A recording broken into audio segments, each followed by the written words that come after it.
Have has म्हणजे च्या जवळ असणे, ला असणे, चे असणे, च्या मालकीचे असणे. हॅव या क्रियापदाचे वरील अर्थ नीट लक्षात येण्यासाठी खालील उदाहरणे पाहू. I have a car. माझ्याजवळ एक कार आहे. I have 2 children. मला 2 मुले आहेत. We have a big house. आमचे मोठे घर आहे. Ramlal has 10 factories. रामलाल यांचे 10 कारखाने आहेत. रामलाल यांच्या मालकीचे 10 कारखाने आहेत. हॅव आणि हॅज यांचा वापर कसा केला जातो हे पुढील उदाहरणातून समजून घेऊ. I have 2 sisters. मला 2 बहिणी आहेत. We have good teachers. आम्हाला चांगले शिक्षक आहेत. You have plenty of time. तुझ्याजवळ खूप वेळ आहे. You have good uncle. तुमचे काका चांगले आहेत. He has a scooter. त्याच्याजवळ एक स्कूटर आहे. She has blue eyes. तिचे डोळे निळे आहेत. It has 4 wheels.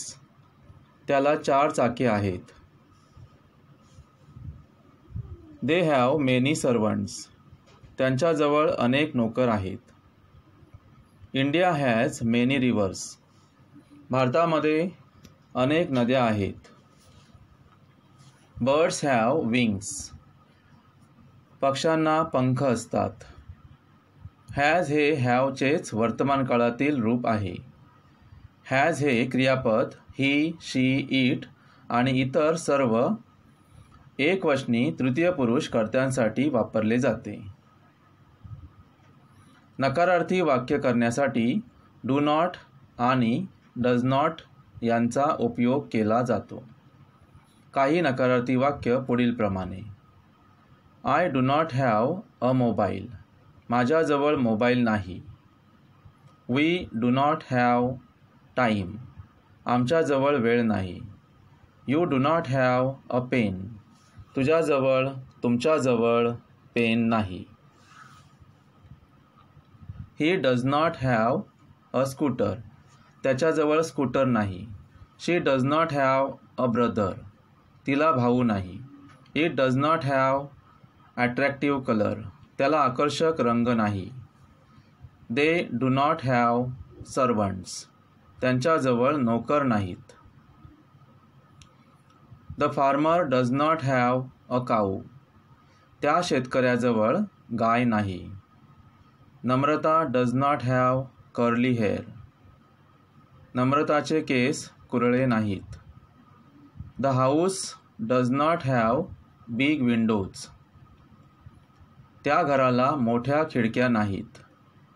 These books do not have good pictures. या पुस्तकामध्ये चांगली चित्रे नाहीत.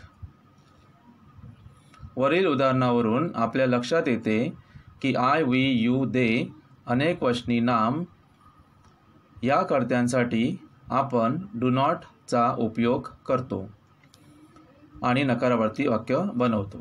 ही, शी, इट एक वचनी नाम या कर्त्यांसाठी आपण डज नॉटचा उपयोग करून नकारार्थी वाक्य बनवतो.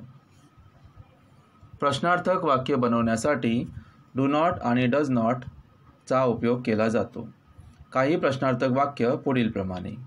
Do I have a car. माझ्याजवळ कार आहे का? Do we have good players. आपल्याजवळ चांगले खेळाडू आहेत का? Do you have a good job. तुम्हाला चांगली नोकरी आहे का? Does he have enough money. त्याच्याजवळ पुरेसे पैसे आहेत का? Does she have a diamond necklace. तिच्याजवळ हिऱ्यांचा हार आहे का? Does the food have good taste? त्या जेवणाला चांगली चव आहे का? Do they have train soldiers? त्यांच्याजवळ प्रशिक्षित सैनिक आहेत का? Does Meera have caste certificate? मीराजवळ जात प्रमाणपत्र आहे का? Does the house have blue paint? त्या घराला निळा रंग आहे का? Do the farmers have cows? शेतकऱ्यांकडे गायी आहेत का? नकारार्थी प्रश्नार्थक वाक्य बनवण्यासाठी डोंट आणि डझंट चा उपयोग केला जातो. Don't I have good marks? मला चांगले गुण नाहीत का? Don't we have a holiday tomorrow? आपल्याला उद्या सुट्टी नाही का? Don't you have mobile? तुझ्याजवळ मोबाईल नाही का? Don't you have a pen? तुझ्याजवळ पेन नाही का? Doesn't he have a sister? त्याला बहीण नाही का? Doesn't she have training today? आज तिला प्रशिक्षण नाही का? Doesn't it have a tail? त्याला शेपटी नाही का? Don't they have notebook? त्यांच्याकडे वह्या नाहीत का?